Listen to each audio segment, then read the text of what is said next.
Welcome to your key discovery point. I am Brett Burney from Nextpoint, joined by Doug Austin of eDiscovery today. Doug, you covered a case that's hot off the presses. In fact, I think it came right to you just a couple of weeks ago from the Northern District of Illinois, Judge Ian Johnston, who many people may recognize that name from several other e-discovery focused opinions that Judge Johnston has issued, which have been very good and, dare I say, educational.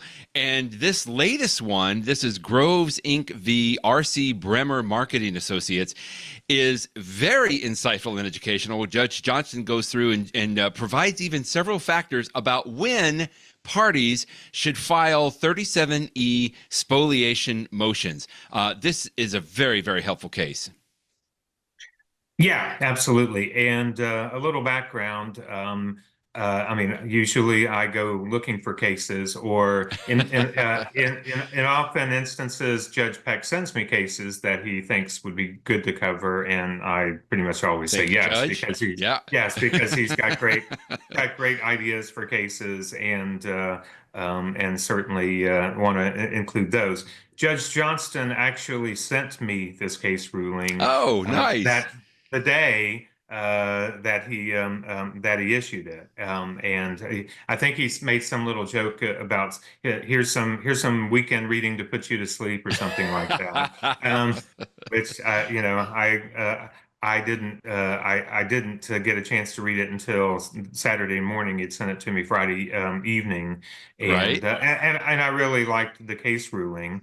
And like you Yeah. said, Judge Johnston is, he's very educational with his rulings. He gives, he provides the discussion of why he rules the way he does. And this is really, I think, one of the first cases I've seen where, a judge really gets into the proper timing of 37E sanctions motions.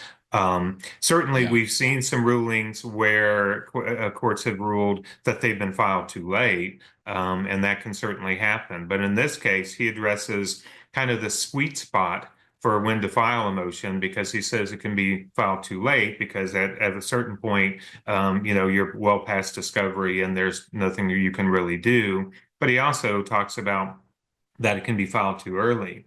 And in a Yeah. case where, he talked about the fact that, we haven't even had a summary judgment motion yet, and we don't know if this is going to go to trial and things like that. He said, I'm going to deny the motion without prejudice, so that it can be refiled, but now's not the time. And he also Just to did be note, clear, oh, Doug, I was just going to say, he says this in here, and you say it too, in his ruling. This isn't something like he deals with on a, infrequent basis. He actually began the ruling by saying this court attracts 37E motions like chum attracts sharks, noting that his court has received spoliation motions during discovery, in the middle of summary judgment briefing, and even in the middle of trial, to your point. And so that I think is a good way to set this up. What he's providing here is some factors to consider for parties when to actually file these motions. yeah, absolutely. And one of the things that I think is one of the most notable, you're about, yeah, right up there at the top, when, he talks about, yeah, scroll down just a little more. Oh, no, other way, sorry. Oh, gotcha. Yeah, there we go. Yeah, there we go. So I mentioned the sweet spot, and he says the best way to find that sweet spot is to have a conversation, in the words of one of the Right. courts, and basically notify the court and opposing counsel as soon as possible about a spoliation concern, but address it calmly and professionally. And, that's great advice, because, we Yeah. talk about how contentious discovery negotiations can be, and discovery issues can be. And this is a very cooperation oriented statement Yeah. he's making there. And that's one of the things that I really like about this particular case ruling is, he's just kind of really talking about it from a standpoint of, just have a conversation. Let's kind of get things out on the table. Let's figure these things out. And then he talked about and went through the factors of whether, considering whether a motion is tardy. He Right. certainly indicated this one was not tardy. But he did indicate that he felt like it was premature. He also did note that there are definitely grave concerns about how one of the particular defendants had handled their data. So I think he's put that defendant on notice.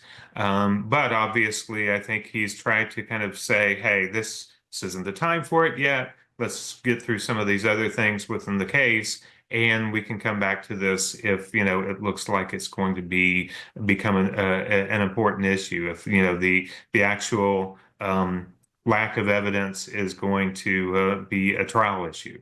And I think that's a very good way of looking at it that I think a lot of judges may not have necessarily looked at. So I really liked the case ruling. Obviously, I was honored that Judge Johnston sent it to me. Yeah.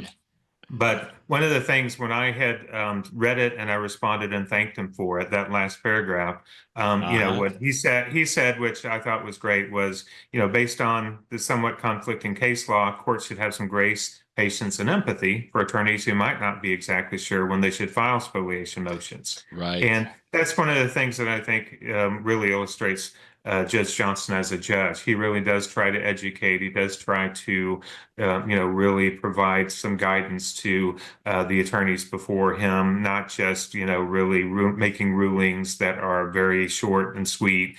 And yes, obviously, sometimes they're super long, like DR Distributors was. But the thing is, he does really try to explain his rulings and also provide guidance in his rulings, which is admirable. This is an excellent case to read just to get some education aspect and just some ideas. Obviously, what can be applicable to your particular matter because everyone's just a little bit different.